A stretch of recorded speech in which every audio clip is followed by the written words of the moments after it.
Hey you! So you want to get the Runaway Aurora filter on Instagram but don't know how to? I got you.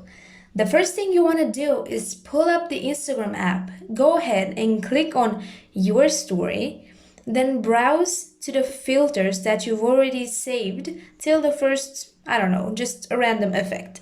What you want to do next is click the name of that filter, then scroll down and tap Browse Effects.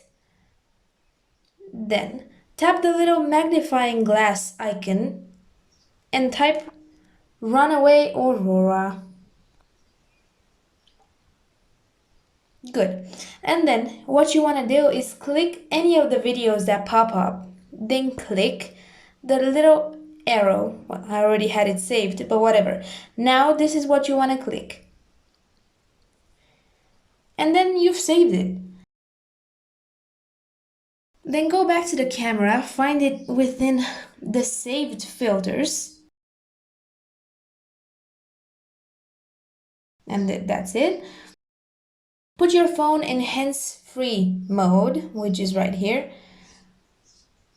And then pose, with your silhouette against the sky, with the phone facing you. And there you have it, your cool, trendy Runaway Aurora Instagram story. If this video helped you out, don't forget to like and share it and subscribe for more content like this. Bye-bye!